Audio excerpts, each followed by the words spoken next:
The Baron laughed as the man died. It was not a loud laugh, nor a cruel one by his own estimation. It was brief, dismissive, and carried the confidence of someone who had never believed the world could answer back. The slave lay broken at his feet, breath rattling like loose stones in a grave not yet dug, eyes fixed not on the Baron's face but on something standing just behind him. When the curse was spoken, it did not come as a shout or a threat. It arrived softly, almost tenderly, like a promise meant to be kept. The Baron waved it away, already thinking of silk banners, polished silver, and the woman waiting to become his wife.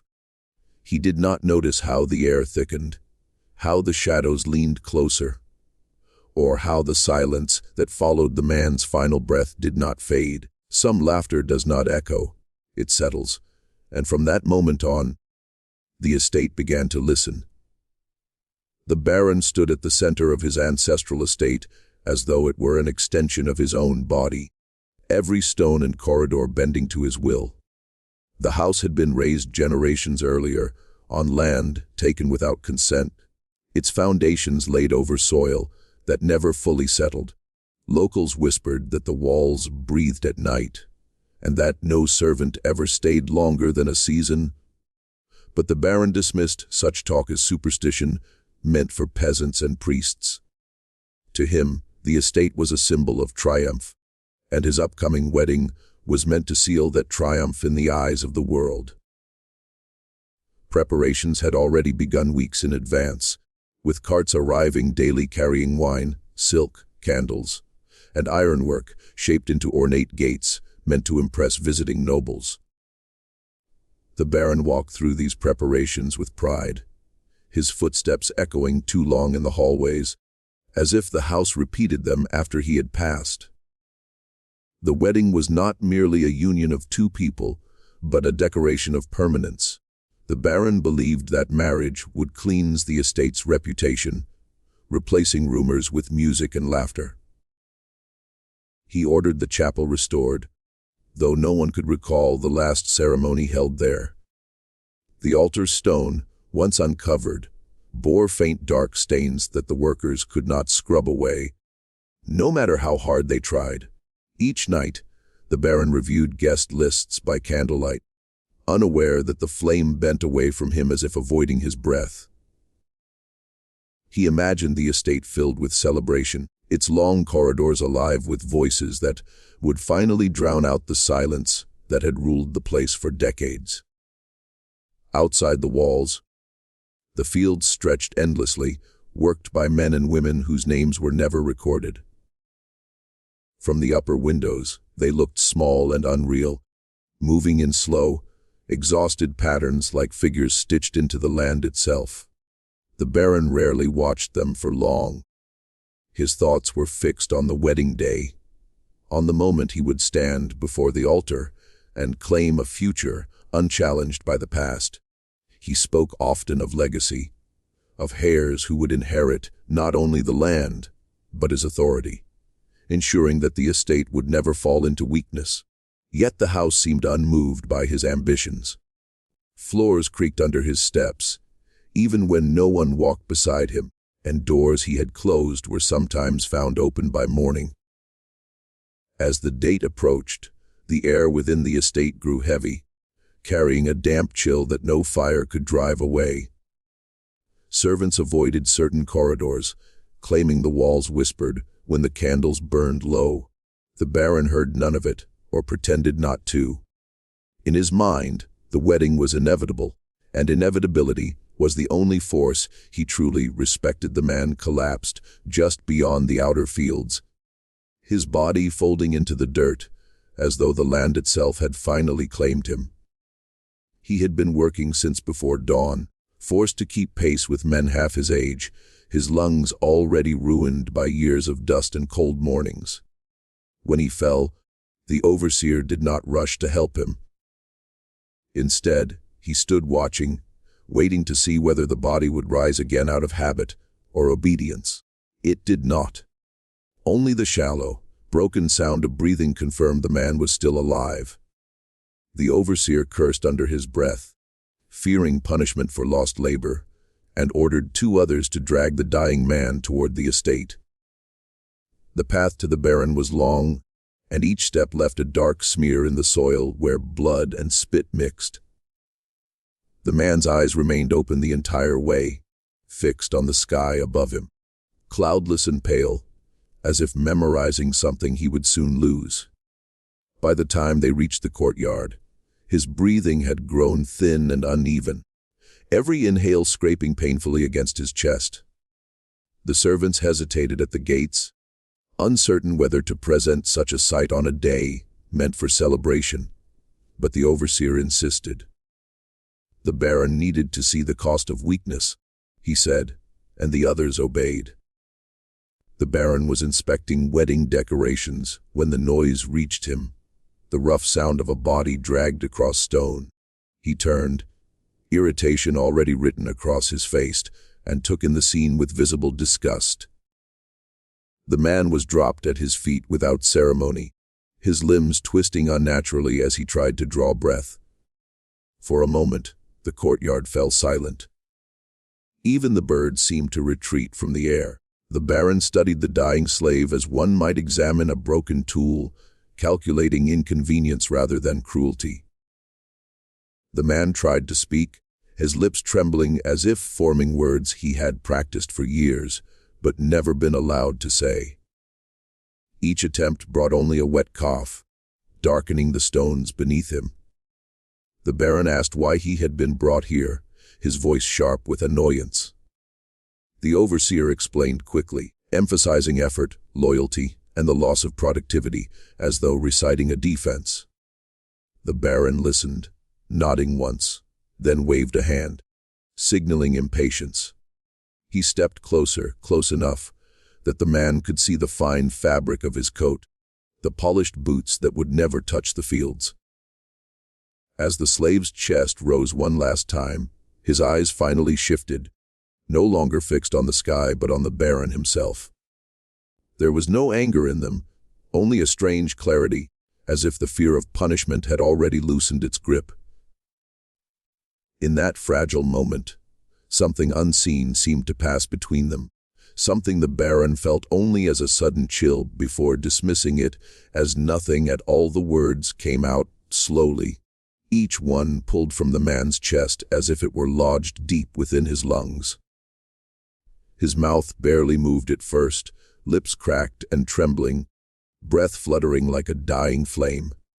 Those closest leaned in out of irritation rather than concern, expecting nothing more than a plea or a confession meant to delay the inevitable.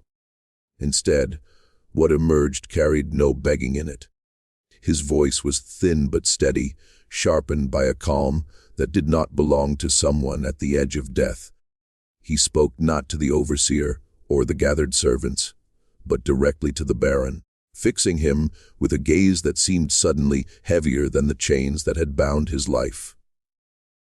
He did not raise his voice. He did not curse loudly or theatrically. He simply spoke as though stating a truth that had already been decided elsewhere. He said the Baron would never wear his wedding ring. He said the bells would never finish ringing for him. He said that laughter spoken over a dying man does not fade but waits, patient and exact.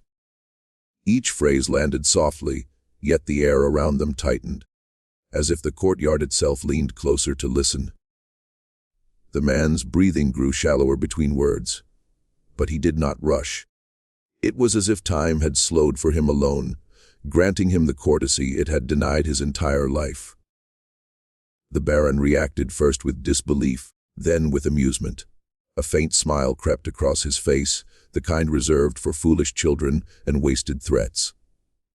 To him, curses were stories told to frighten servants into obedience, not forces that could touch someone of his standing. He laughed lightly and gestured dismissively, turning his head away as though the sound itself offended him. The servants did not laugh. Some lowered their eyes, others stared at the ground, and a few felt an unexplained pressure behind their ears, like the onset of a storm. The man continued anyway, his voice dropping to little more than a whisper, yet somehow carrying farther than it should have. He spoke of the house remembering, of stone and soil keeping account when men refused to. He said the Baron's joy would rot before it could bloom, that vows spoken over stolen ground would echo back empty. With the final words, the man exhaled sharply, as if releasing something he had carried for years. His chest stilled, his eyes remained open, and the tension in his face eased into something resembling rest. The courtyard remained silent long after the last breath left him. Even the Baron's laughter faded quickly, swallowed by a stillness that pressed against the walls. For a brief moment, the Baron felt something unfamiliar pass through him, not fear exactly, but the faint sensation of having been named by something he could not see, a sensation he brushed aside almost immediately, ordering the body removed and the stones cleaned, convinced that death had no authority beyond the moment it occurred. The Baron's laughter lingered only a moment before he decided it had already lasted too long. He straightened his coat, adjusted his cuffs, and looked down at the lifeless body with visible irritation, as though the man had chosen an inconvenient place to die. To the Baron, the final words meant nothing more than the bitter noise of a defeated life reaching for relevance. He made a sharp gesture toward the overseer and ordered that the corpse be removed at once. His voice clipped and cold, already moving on to thoughts of the day's schedule. Celebration, he insisted, would not be delayed for superstition or weakness. Servants approached reluctantly, their steps cautious as if the stones beneath them had grown unstable. No prayer was spoken, no acknowledgement given to the life that had just ended. The body was lifted roughly, limbs hanging loose, head rolling to one side as though listening. A dark trail marked the path as they carried him away, each smear quickly noticed and angrily addressed by the Baron, who demanded the courtyard be scrubbed clean before dusk. He did not want guests arriving to see reminders of labor and decay. The estate was to appear immaculate, untouched by suffering. The Baron instructed that the man be buried beyond the eastern fields, far from the chapel and the estate grounds, in a place where no marker would invite memory. He emphasized speed over care, wanting the matter concluded before sunset. The overseer nodded obediently, though his face had gone pale, and the others exchanged uneasy glances. The earth in that area was known to be stubborn and damp, resisting every spade, but no one voiced concern. Orders were orders, and silence had long been the safest language. As the servants departed, the Baron returned to overseeing wedding arrangements, his voice growing louder, sharper, as though volume alone could restore the sense of control that had briefly slipped from his grasp. He scolded workers for crooked banners, for candles placed a finger's width too far apart, for anything that failed to match his vision of perfection. Yet despite his efforts, the atmosphere in the courtyard did not recover. The air felt heavier, carrying a faint, sour dampness that clung to the back of the throat. The Baron noticed it only enough to complain about the weather. When evening fell, the stones where the man had died appeared clean, but they never quite looked dry. Even after repeated scrubbing, a darker patch remained, subtle yet unmistakable, as if the ground refused to forget what had touched it. The Baron refused to look at it directly, stepping around it without acknowledging why. He dismissed the lingering unease as fatigue, and poured himself a glass of wine, drinking deeply and loudly, reminding anyone within earshot that nothing spoken by a dying slave could carry weight beyond the grave. Beyond the estate walls, the grave was dug in silence, the soil thick and heavy, clinging to the shovels as if reluctant to release what it received. When the body was lowered, no one lingered. The earth was packed quickly, unevenly, and left unmarked, but as the last servant turned away, a low wind moved through the field, flattening the disturbed soil, until it appeared untouched, as though nothing had ever been placed there. At all that night, the Baron retired later than usual, his mind dulled by wine and the relentless exhaustion of command. The estate had grown quiet in the way large houses do, not peaceful but watchful, every corridor holding its breath.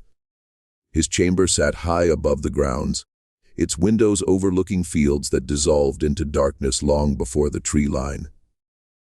As he undressed, he noticed the air felt colder than it should have, the fire shrinking despite fresh logs. He dismissed it as a draft and climbed into bed, pulling the covers tight, already rehearsing tomorrow's orders in his head. It began as a sound so faint, he mistook it for his own breathing, a shallow rasp, uneven, almost polite in its restraint. He shifted in bed, listening, and the sound paused, as if waiting to see whether it had been noticed. When it returned, it came from beyond the window, low and broken, unmistakably human. The Baron sat upright, irritation flaring faster than fear. No one was permitted near his chambers at night. He rose and crossed the room, throwing the shutters open to confront whatever fool thought to disturb him. The grounds below were empty. Moonlight spread thin and pale across the fields, revealing nothing but still grass and distant fences. Yet the sound continued, closer now, as though drifting upward through the stone itself. It was the wet, labored cough of a man who could not clear his lungs, the same rhythm the Baron had heard earlier in the courtyard. His jaw tightened. He told himself it was memory, the mind's habit of replaying unpleasant moments, but the sound did not behave like a thought. It moved. It paused. It responded. He slammed the shutters shut and stepped back, heart pounding harder than he liked to admit. The coughing shifted, now seeming to come from the corridor outside his door. The Baron stood frozen, listening to the slow scrape of breath against breath, each exhale thinner than the last. He reached for the bell to summon a servant and rang it sharply. The sound echoed down the hall, unanswered. He rang again, longer this time, and felt a prickle of unease when the coughing stopped completely, leaving behind a silence so deep it rang in his ears. Moments passed. The Baron told himself this was foolishness, that wine and stress had conspired to unsettle him. He laughed once, too loudly, to prove the point. As he turned back toward the bed, the coughing resumed, now directly behind him. The sound carried the weight of damp earth and blood, close enough that he could almost feel the breath against his neck. He spun around, finding nothing but the flickering shadows cast by the fire. The rest of the night passed without further incident, yet sleep never fully claimed him. Each time he drifted close, the memory of that sound tightened around his chest, and when dawn finally crept through the windows, he found his pillow cold and damp, as though someone else had been breathing there. Long after he stopped listening, morning brought no relief, only the sharp awareness that the night's unease had not faded with the dark. The Baron moved through the estate with forced confidence, determined to reassert order through routine. Wedding preparations resumed at his command, yet almost immediately, small disruptions began to surface, each one minor enough to dismiss, yet persistent enough to unsettle those tasked with ignoring them. Candles refused to stay lit, their flames guttering and dying despite still air. When relit, they burned low and blue, casting distorted shadows that stretched too far along the walls. In the grand hall, a tall mirror imported at great expense cracked without warning. The sound was sudden and violent, a sharp report that echoed like a gunshot, sending servants scrambling. The glass split cleanly down the center, warping the Baron's reflection into two uneven halves. He stared at it longer than necessary before ordering it removed, claiming flaws in the craftsmanship. As the mirror was carried away, the crack widened further, spidering outward as though reacting to his gaze. No one spoke of it aloud, but whispers followed behind closed doors. Clocks across the estate began to fail in peculiar ways. Some stopped entirely, their hands frozen at the same minute past the hour, while others ran too fast, chiming early and often. The chapel bell rang once in the late afternoon, though no one had touched the rope. The Baron blamed inattentive servants and threatened punishment, but fear had already taken root. Even seasoned workers avoided certain rooms, claiming the walls there felt close, as though listening. The air in those corridors carried a faint metallic scent that no amount of incense could mask. Outside, banners prepared for the wedding tore themselves loose in a sudden gust. Despite the sky remaining clear and calm, floral arrangements wilted within hours of being placed, petals browning and curling as if exposed to frost. The Baron watched these failures accumulate with growing irritation, snapping orders faster, his voice echoing too sharply through rooms that refused to soften it. He doubled the workload, convinced discipline would drive away whatever rot he imagined creeping in. Yet the estate seemed to resist him. Doors stuck or swung open on their own, hinges groaning like strained breath. Floors creaked under unseen weight, footsteps pacing just out of sight. At one point, the Baron caught sight of a servant making the sign of the cross before entering the chapel and struck him for it. Furious at what he called cowardice. Still, even he could not ignore how the chapel candles leaned away from the altar, their flames bending as though repelled by something unseen. By evening, the sense of anticipation that should have surrounded the upcoming wedding had curdled into something tense and brittle. Servants moved quickly and quietly, avoiding eye contact while the Baron remained outwardly defiant, refusing to acknowledge the pattern forming around him. Each broken object, each failed preparation, chipped away at the illusion of control he clung to, though he would have sworn aloud that nothing had changed at all. The Baron's fiancée began to wake in the night, with the same image burning behind her eyes, so vivid it followed her into daylight. In the dream, she stood in the chapel dressed for the ceremony, her gown heavy and restrictive, as though soaked through with unseen weight. The candles were already lit, yet their light did not warm the stone walls.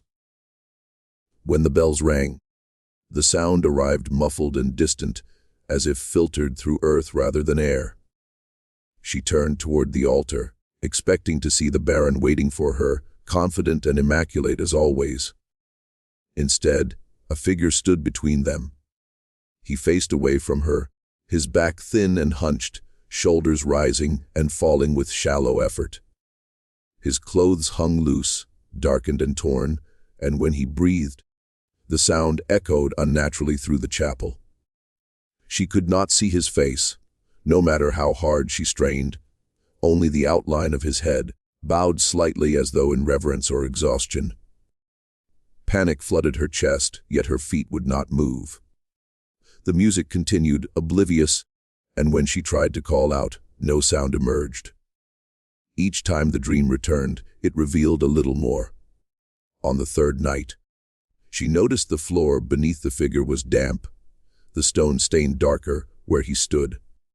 On another, she saw that the Baron, frozen at the altar, appeared pale and unfocused, as though staring through the figure rather than at it. The faceless man never turned, never acknowledged her presence, but she felt certain he knew she was watching. The dream always ended the same way, with the bells cutting off abruptly and the candles extinguishing in unison, plunging the chapel into silence. She began to dread sleep, stretching her days long into the night, yet exhaustion always claimed her eventually. When morning came, the images clung to her thoughts, bleeding into reality. The chapel unsettled her now, its walls seeming narrower, the air heavier. She avoided mirrors, disturbed by the way her reflection sometimes appeared dimmer, less solid than it should have. When she finally confided in one of her ladies, in waiting, the woman crossed herself and begged her not to speak of it again, warning that dreams such as these were not empty. The Baron dismissed her fears when she gathered the courage to tell him. He laughed gently, reassuring her that stress and superstition fed on anticipation. Yet even as he spoke, she noticed the way his eyes flicked toward the chapel doors, as though expecting someone else to be standing there. That night, the dream returned with cruel clarity. This time, as the figure breathed, she heard words woven into the sound, not spoken aloud, but pressed directly into her thoughts, repeating a warning she could not forget. When she woke, her heart racing and her sheets damp with sweat, she realized the dream had followed her too closely. The scent of earth lingered in the room, faint but undeniable, and in the quiet before dawn, she found herself listening for a cough she prayed she would not hear, already knowing that the wedding she had imagined was being quietly replaced by something else entirely. The first servant vanished without ceremony, his absence noticed only when his tasks went undone. He had been assigned to the western wing, a place avoided by most after sunset, due to its long, unlit corridors and the way sound traveled strangely there. When he failed to report for breakfast, the overseer assumed drunkenness or cowardice and sent another in his place. By midday, that servant too had not returned. Concern crept in quietly, expressed in lowered voices and glances toward the windows rather than open alarm. A search was organized, though half-hearted at first. Doors were opened, rooms inspected, names called out with forced authority that rang hollow in the airless halls. It was in the western corridor that they found the footprints. Thick, dark impressions pressed into a fine layer of dust that had settled overnight, as if the floor itself had been freshly prepared to receive them. The prints were unmistakably human, bare and uneven, one foot dragging slightly behind the other. They led away from the servants' quarters, stretching down the corridor in a straight, deliberate line. The servants followed them slowly, lanterns held low, every step echoing too loudly. The footprints did not smear or fade, remaining sharply defined no matter how far they went. At the far end of the corridor, where a door had been sealed for years, the prints continued directly through the wood, as though the barrier did not exist. The door itself was undisturbed, unbroken, its lock intact. The footprints simply stopped on the other side, ending abruptly at the threshold of nothing. Word spread quickly after that. No one wanted to be assigned alone, and the estate buzzed with restrained panic. The Baron dismissed the matter as desertion, accusing the missing servants of theft and cowardice. He ordered the footprints scrubbed away, furious at what he called deliberate theatrics, meant to disrupt his household. Yet no matter how much water was poured, or how hard the floors were scoured, the impressions remained faintly visible, like scars pressed into the stone. Over the next 2 days, more servants disappeared. Each time, the pattern repeated. A room left empty, a bed cold, and footprints appearing where none should have been. Sometimes they led into walls, sometimes up staircases that ended in solid stone. Once, a set of prints was found circling the chapel altar before vanishing directly beneath it. The estate felt increasingly hollow, its population thinning, voices reduced to whispers. Those who remained avoided sleeping, fearing what might come for them in the dark. The Baron responded with rage, locking gates and threatening punishment for anyone who spoke of curses. He stationed guards in the corridors, but even they refused to patrol alone. One guard was found trembling at dawn, unable to explain how his companion had vanished mid-watch without a sound. All he could say was that the footsteps had been very slow and very patient, as if whoever made them had all the time in the world. The ring arrived in a small velvet box, delivered by a jeweler who bowed too deeply and left too quickly. It had been commissioned months earlier, crafted from gold refined to a mirror sheen, its surface etched with delicate patterns meant to symbolize continuity and devotion. The Baron dismissed it with a glance at first, more concerned with the failures surrounding the estate than with symbols of affection. That evening, however, he found himself drawn to it, opening the box again, as if compelled by a thought he could not trace.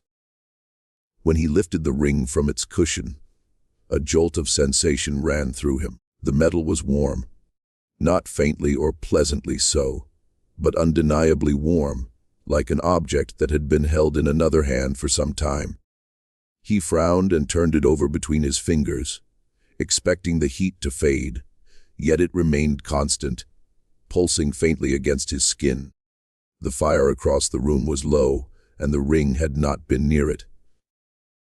He told himself the warmth came from his own body, though the idea failed to settle his unease. He set the ring down on the table and stepped away, but minutes later, his gaze returned to it. The gold caught the candlelight strangely, reflecting more light than it should have, as if polished anew. When he touched it again, the warmth had increased. The Baron's jaw tightened. He called for a servant to confirm what he felt, but no one came. The corridors outside his chamber were empty, silent in a way that felt deliberate. That night, sleep evaded him. The ring rested on the table beside his bed, uncovered. Several times, he woke convinced he had heard a faint metallic sound, like gold brushing against bone. Once, in the deepest part of night, he reached out half asleep and found the ring missing from where he had placed it. Panic snapped him fully awake. He searched the room, heart racing, until he found it resting on his finger, seated perfectly as though worn for years. He tore it off at once, his breath sharp in his chest. The skin beneath the band was red and tender, marked by a faint, dark line that did not fade when rubbed.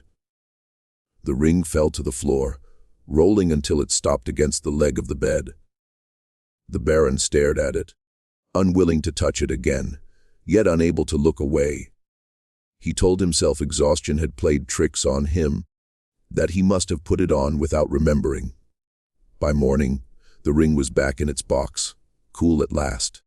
The Baron closed the lid with more force than necessary and locked it away, refusing to speak of the night. Yet throughout the day, he could not shake the sensation of something gripping his hand, of weight pressing down where the ring should have been, as though an unseen vow had already been sealed. Without his consent, the Baron's curiosity, mingled with a creeping unease, finally overcame his habitual arrogance, and he ordered the slave's grave to be opened. The earth had settled over the weeks, compacted and darkened by rain, yet the Baron expected to see the familiar weight of a coffin beneath. Laborers dug quickly, their shovels cutting into soil that resisted at first, as though reluctant to release its burden. The Baron watched from the edge of the fresh hole, his coat brushing against his legs, hands clenched in impatience. He imagined the coffin lying there, simple and inevitable, waiting to confirm that death had left nothing unfinished. When the soil was cleared enough to expose the wooden lid, the Baron stepped closer, his polished boots crunching against the loose dirt. He reached out to touch it, expecting the cold smoothness of the aged wood beneath his fingers. Instead, he found nothing. The coffin was empty. The planks were intact, the iron nails still holding the lid firmly. Yet the body that had been buried there was gone. His first reaction was disbelief. The overseer swore the burial had been complete, the grave marked only by disturbed earth. The Baron demanded explanations, but the laborers could only shrug, their faces pale, and eyes fixed on the hole as if it might answer for them. Panic began to flicker beneath the Baron's composed exterior, though he would not admit it. He called for the grave to be inspected again, ordering the earth shifted. The surrounding ground turned over, yet every attempt confirmed the same impossible truth: the coffin remained empty as a promise unkept. The Baron's lips pressed into a thin line, jaw stiff, his mind racing to rationalize the impossible. Perhaps the body had been removed by someone in the night, though no tracks led away.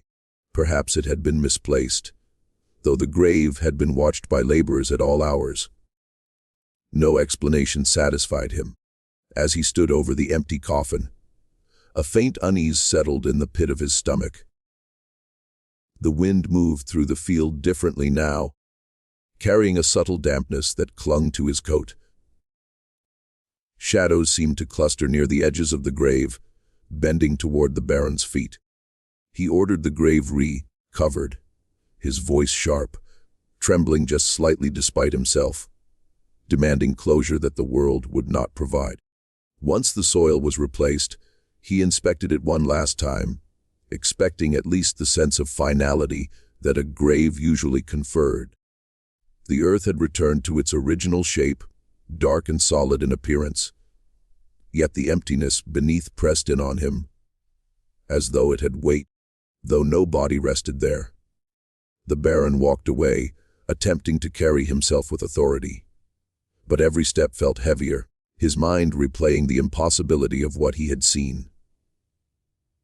The coffin's emptiness became a presence in itself, a reminder that what was buried might not stay, and that promises of death could be broken, even when the world insisted they could note it. Began with a cough, low at first, almost polite in its restraint, yet unmistakably human.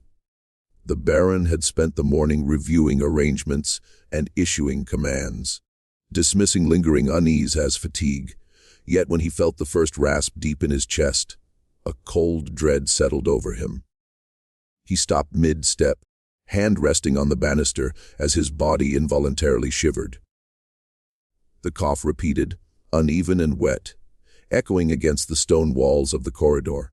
At first, he tried to ignore it, telling himself that it must have come from some laborer or servant who had lingered too long in the hall. But as he turned each corner, every hallway was empty, the sound following him with a patience that mocked disbelief. By midday, the coughing intensified, rattling his chest in a way that felt intrusive and unnatural.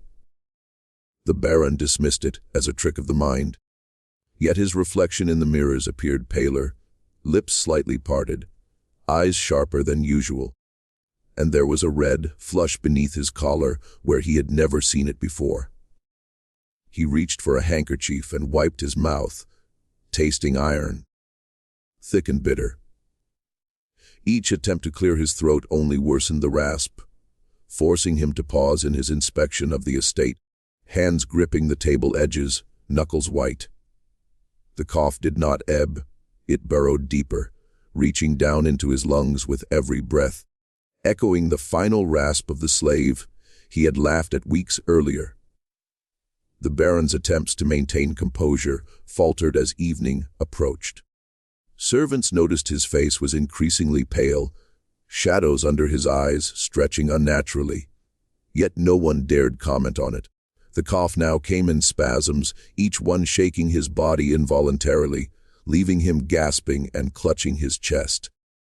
The warmth of the fire, which once comforted him, seemed to vanish, replaced by a chill that seeped into bone. He visited the physician, who frowned at his pulse and the dryness of his tongue, offering nothing more than herbal remedies and stern warnings. Yet even the remedies failed. The cough persisted, relentless, as if nourished by something unseen and patient. By nightfall, the Baron could no longer ignore the pattern. Each spasm of coughing mirrored the rhythm of the dying slave's final breaths, a grotesque echo of that moment he had mocked. His body weakened under the relentless assault, eyes watery, skin clammy, chest tight, and each inhale scraped against the inside of his ribs. The Baron paced his chamber restlessly, attempting to command the illness away, shouting orders for fresh air, for guards to investigate the hallways.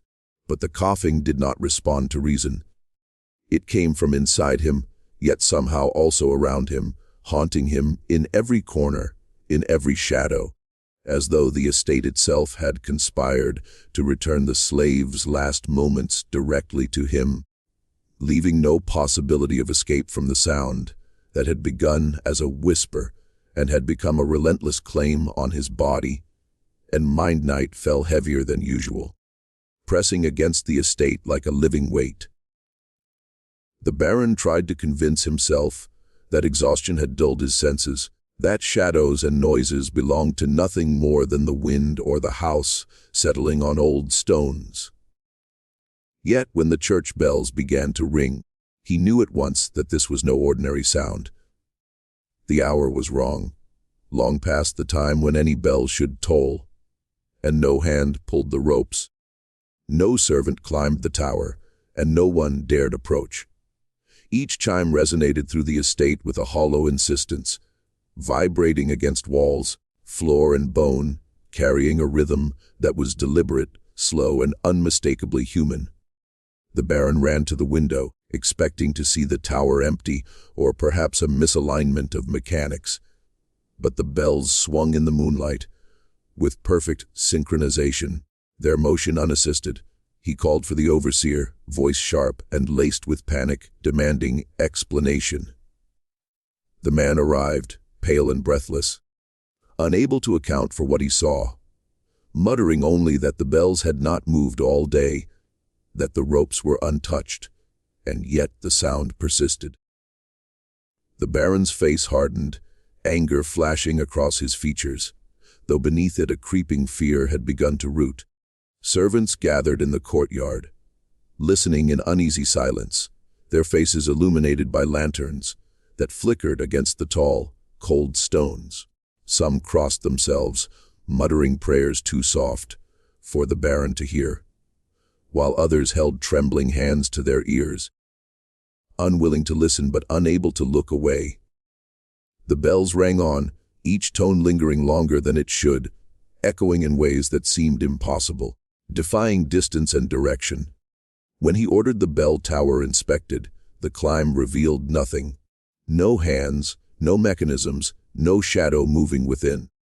The ropes hung still, the clappers rested as they always had, yet the sound persisted as though it had taken form independently, fueled by some intent beyond comprehension. The Baron returned to his chambers, the sound following him through corridors, up staircases, and under doorways, each note pressing against his chest.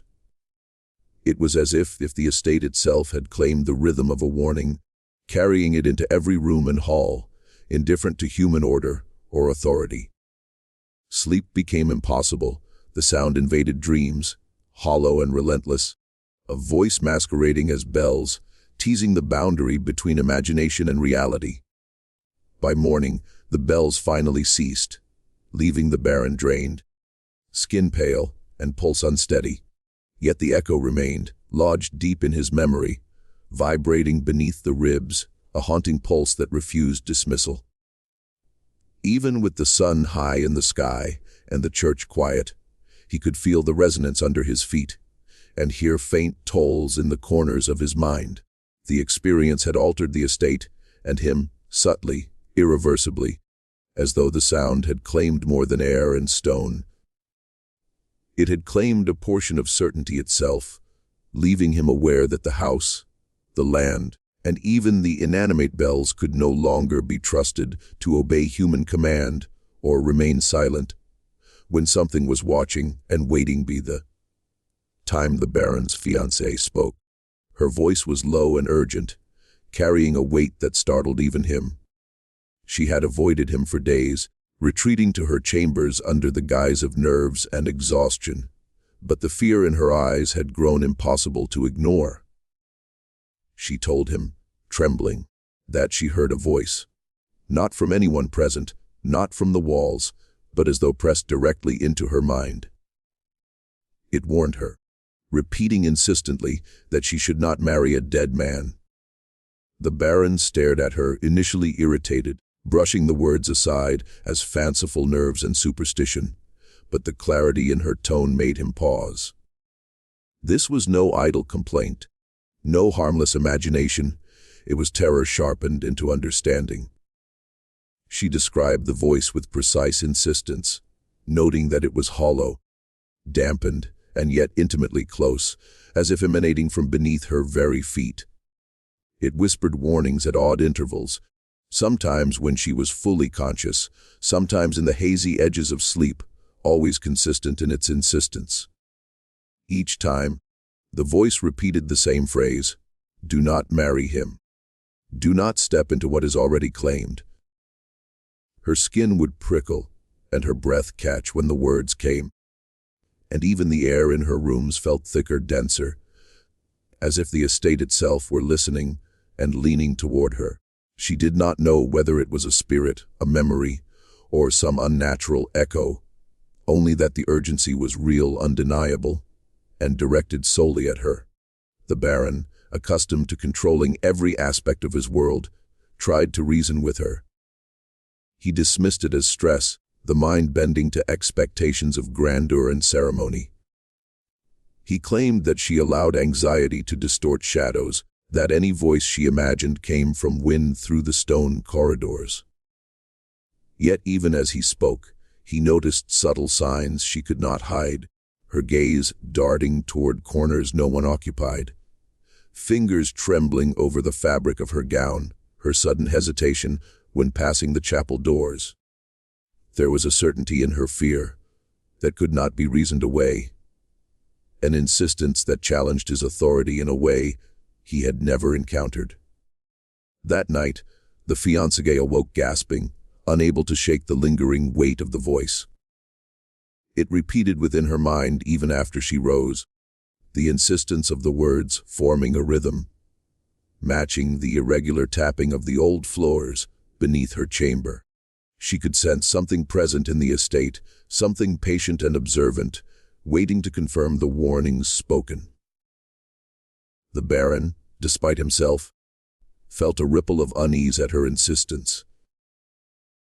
The voice had crossed a boundary, speaking into consciousness where no one should have authority, a reminder that some presences, some warnings, refused to be ignored, and that even his station, wealth, and arrogance might not shield him from what had been set into motion long before his control had begun. The Baron first noticed it in a mirror hanging in the corridor outside his chambers, a simple reflection of polished glass that had served only to display his image before. He passed it without thought, adjusting his coat, brushing dust from his sleeves, but something made him pause. His reflection did not move in perfect synchrony.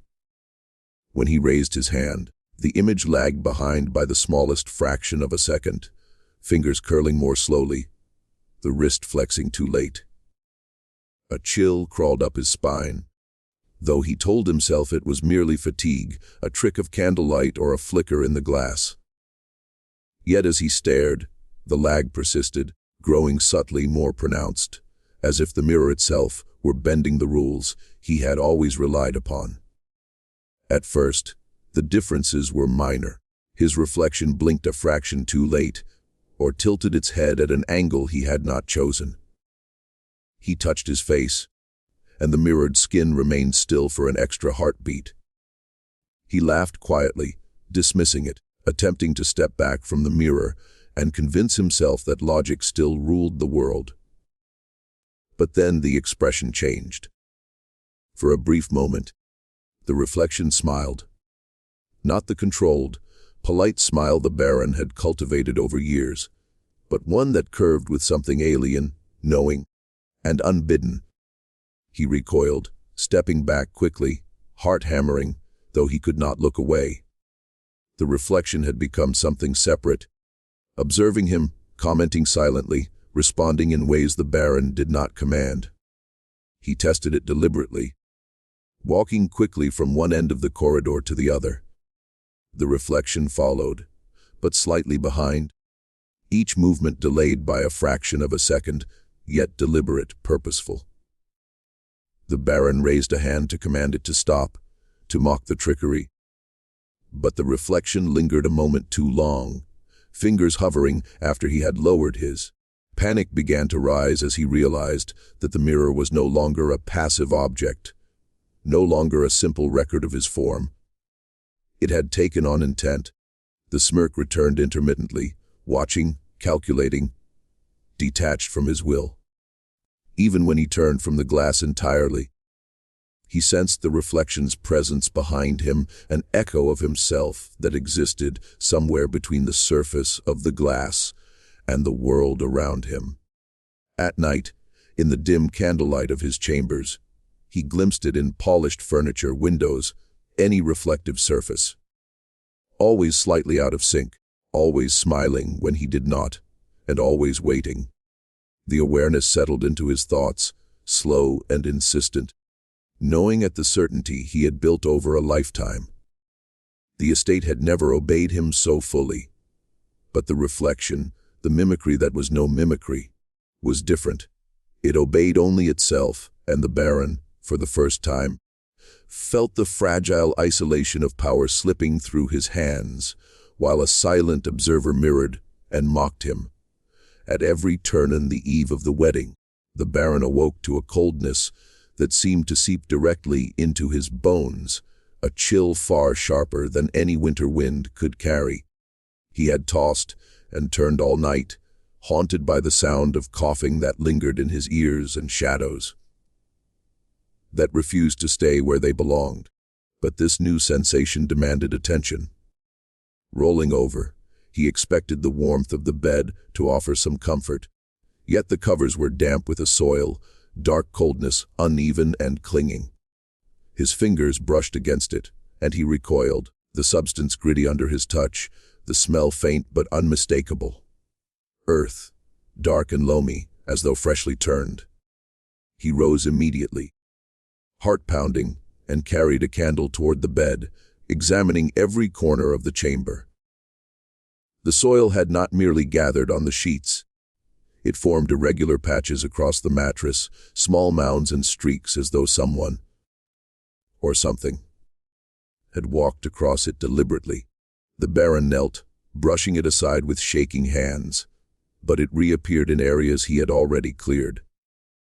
Panic began to spread. Knowing at the composure he had maintained for so long, he demanded that the servants inspect the chamber, but when they arrived, they hesitated at the doorway, faces pale, unwilling to step forward. One whispered that the soil smelled wrong, as though it had come from deeper than any garden, from ground meant to hold secrets rather than flowers.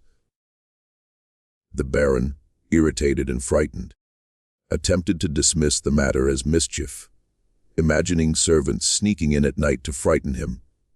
But no explanation fit. He inspected the corridors, the floors, the very walls, finding no source. Yet the soil lingered, defying logic, its presence growing heavier in the corners, clinging to the soles of his boots. Even when he washed it from his hands, he could smell the damp richness, faint and unyielding, as if it had become a part of the room itself. By evening, the Baron's unease had transformed into obsession. He avoided the bed entirely, sleeping in a chair near the hearth, but he could not escape the sensation of the soil pressing against him, of the night itself shifting beneath the estate. Every sound, the creak of floorboards, the sigh of wind through broken windows, seemed to confirm its presence. He caught glimpses of dark smudges in the corners of mirrors, patches of earth that vanished when approached yet reappeared when ignored. He demanded that doors be locked, windows barred, yet the weight of the soil remained, stubborn, relentless, as though the estate itself conspired to remind him that something from beneath the ground had risen to claim the space he thought he controlled. By midnight, he stopped attempting to argue with the reality before him. The bed, the room, The air itself were tainted with the presence of earth, not meant for the living. A persistent reminder of the curse he had mocked, and a warning that the night would not pass without acknowledgement.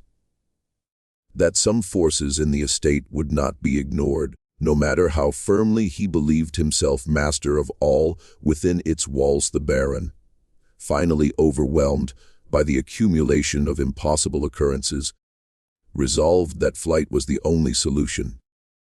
He could no longer ignore the cough that racked his chest, the faceless figure haunting his fiancée's dreams, the empty grave, the persistent warmth of the wedding ring, or the soil that had crept into his bed. Each of these things pressed against his control, eroding the certainty he had spent a lifetime cultivating. He mounted his horse in the early hours, the saddle creaking under his weight, and rode through the gates with urgency, imagining that the open road beyond would offer freedom, that the sunlit paths would break the spell pressing down upon the estate. At first, the landscape seemed to obey expectation. Fields stretched to the horizon, familiar landmarks passed quickly, and the wind carried the scent of grass and earth. Relief pricked at the Baron, brief and intoxicating, and he spurred the horse faster, convinced that motion would carry him beyond the reach of what had begun to stalk him. The estate fell behind, shrinking into the distance, yet the oppressive sense of being followed did not diminish. Every now and then, the wind carried a faint rasping sound, faint but recognizable, the cough that had first awakened panic in his chambers, growing louder with every mile. Hours passed, and the Baron's confidence began to falter. Every road seemed to curve unexpectedly, every turn leading him back toward the estate. Familiar gates reappeared, dark and looming, framed by trees that he swore he had passed only moments before. Panic surged, his heart hammering as he urged the horse onward. Yet the horse obeyed the same invisible rules. Trails that should have led to open fields folded in on themselves, the roads looping in impossible patterns that defied all logic. The sun's position seemed off, too high or too low depending on the path taken, casting shadows that stretched in impossible directions. The Baron dismounted repeatedly, attempting to trace the roads on foot, but the earth itself betrayed him.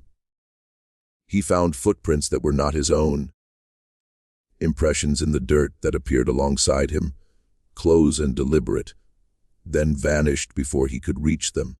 Trees shifted imperceptibly when he passed, paths narrowing or widening, guiding him inexorably back toward the familiar gates. His chest burned with exhaustion, lungs rasping. Yet no matter how far he fled, the estate loomed before him, unchanged in appearance but impossibly persistent in placement. By late afternoon, despair had replaced arrogance. The roads were no longer avenues of escape, but instruments of confinement. Even when he tried to break off into unknown fields, the earth shifted beneath him, the paths bending like living things to ensure return. The realization settled slowly and horribly. The Baron was trapped, not merely by fences, walls, or guards, but by the estate itself, by the unseen forces that had begun to assert dominion over every inch he thought he controlled.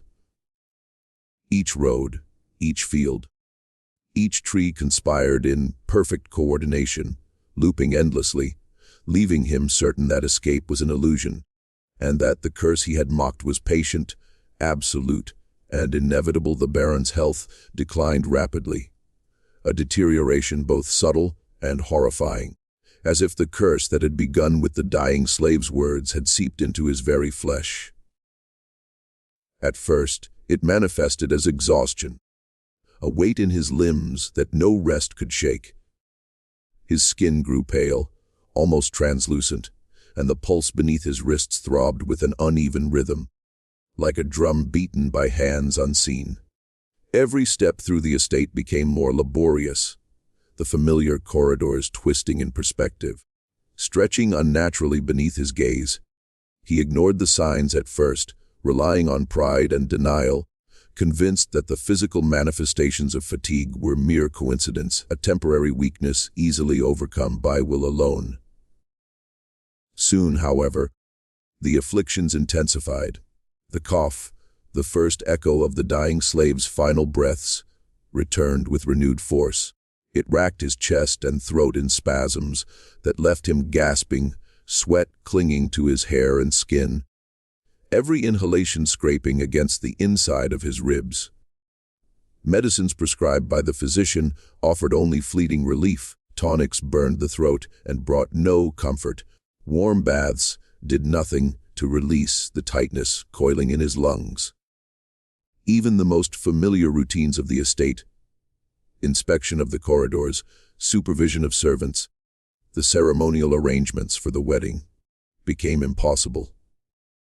The Baron could no longer sustain command in the way he had always done, and the staff noticed the subtle decline that he refused to acknowledge.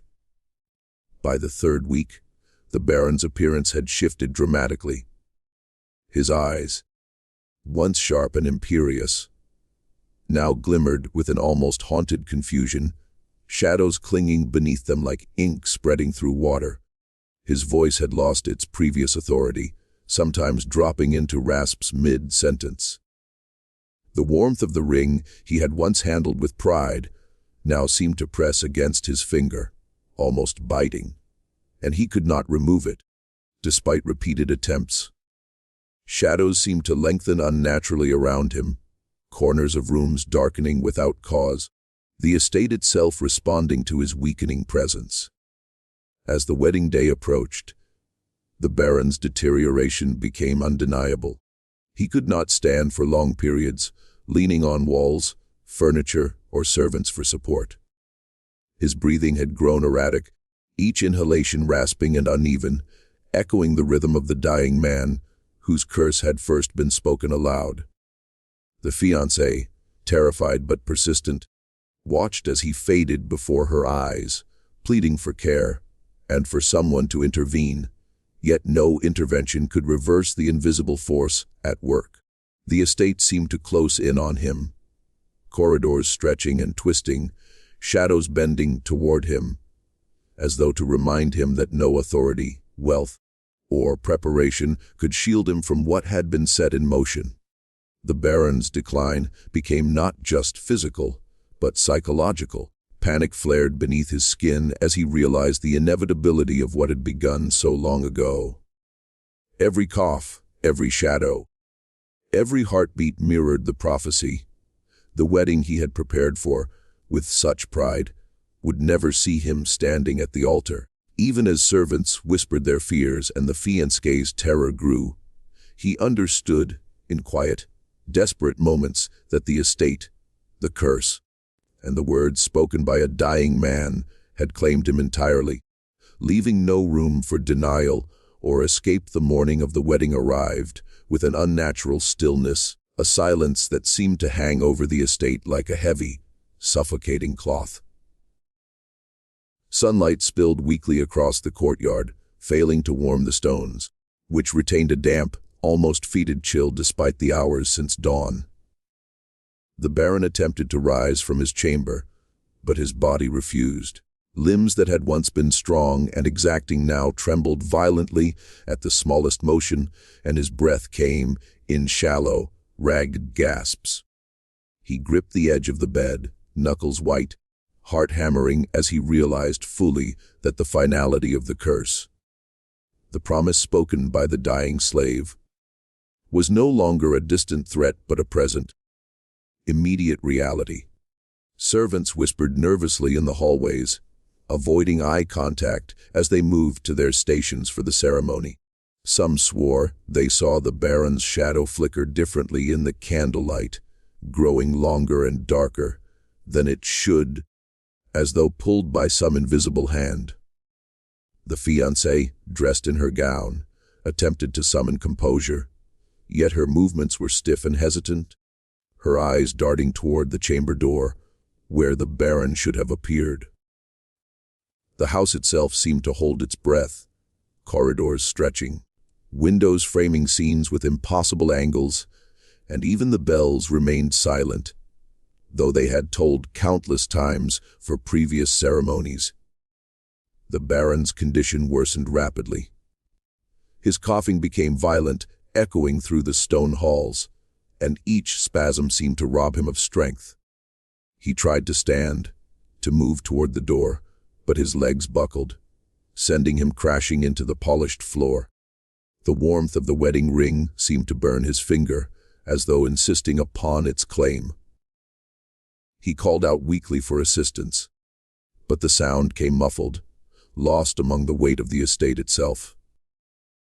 Servants rushed forward, but the moment they touched him, he convulsed, his eyes rolling back, and the room seemed to tilt and warp around him. The fiancée screamed a high, piercing cry that echoed through the empty corridors. Even from her vantage at the altar, she could see the change sweeping over him. The life draining rapidly, the imperceptible shiver that crept across his skin, the shadowed hollows beneath his eyes deepening with every second.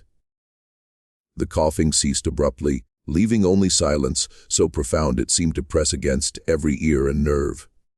His body slumped fully, lifeless, the gold ring still on his finger, now cold, inert, and accusing. By the time the first guests arrived for the wedding, the Baron was gone, his presence erased as thoroughly as the grave from which his fate had first begun to unravel. Whispers spread quickly through the halls, an unspoken acknowledgement that the prophecy had been fulfilled, that a life built on cruelty and mockery could not endure the weight of the words spoken by the one he had scorned. The estate remained, silent and imposing, carrying with it the memory of the Baron's arrogance, the echoes of a curse, and the understanding that some warnings, once spoken, demand obedience beyond death itself.